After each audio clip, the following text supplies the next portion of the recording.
What is going on, ladies and gentlemen? Ben here at Galactic News Center. Today I'm going to be talking about the recent news that a scene featuring Yoda was cut from Star Wars The Force Awakens, and why I believe this means we'll definitely get to see the former Jedi Master make an appearance in Star Wars Episode VIII. So as I said, we recently learned that there was a scene that was shot for The Force Awakens that actually included Yoda, and it was cut from the movie before the release. I don't think that we're going to get this scene in deleted scenes features on the DVD, if the DVD even includes a deleted scenes feature.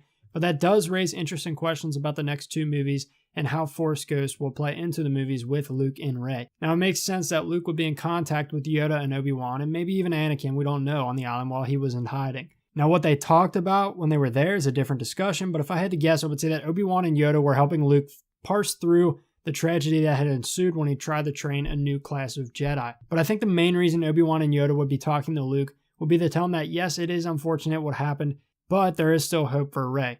They probably had to persuade Luke to accept Rey and train her, because obviously Luke would be feeling a lot of apprehension toward seeking out Rey and or training her to be a Jedi. Now that raises the question of how Luke, Obi-Wan, and Yoda were able to get Rey to seek him out on the island, because no one knew where he was, and there was no way for Luke to get off the island, or at least that we know of. That would make sense. That would be where the Force visions come into play when Rey touches the lightsaber in Maz's palace. We heard for a brief second the voice of Obi-Wan, and I'm trying to remember if Yoda's voice was in that vision too. I should probably know that. I've seen the movie about 4 times now. But anyway, I believe the vision was just a number of measures of the Force Ghost to draw Rey to Luke.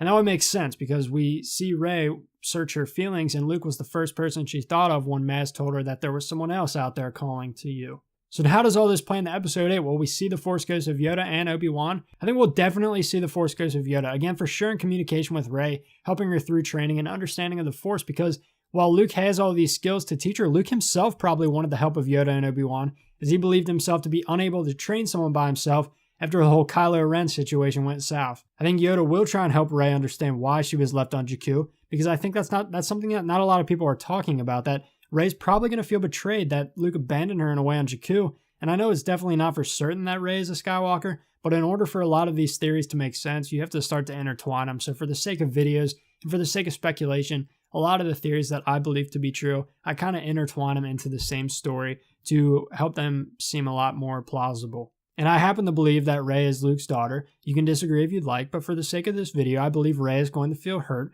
or conflicted that she was left on Jakku. Another interesting theory is that Rey is conflicted about Kylo Ren, learning that she is in fact his cousin. What if she learns that it was Kylo who indeed saved her life during the Purge of the New Jedi, and she is torn about her feelings toward her newly discovered family?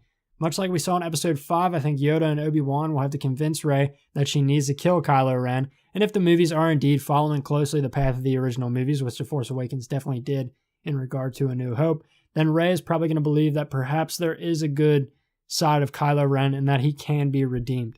But we've definitely seen that the new movies are trying to mirror the story of the original Star Wars movies, which is why I very much believe that we're definitely going to see the Force Ghost of Yoda in Episode 8. And whether or not we're going to see the Force Ghost of Obi-Wan and Anakin is a different story, simply because I don't know which actors they would use to portray them and how old they would be. Obviously, the remastered edition of Return of the Jedi, Lucas decided to feature Hayden Christensen as the Force Ghost of Anakin, so maybe he does the same thing, not George Lucas. Rian Johnson does the same thing in this movie and uses Ewan McGregor as the Force Ghost of Obi-Wan and Hayden Christensen as the Force Ghost of Anakin.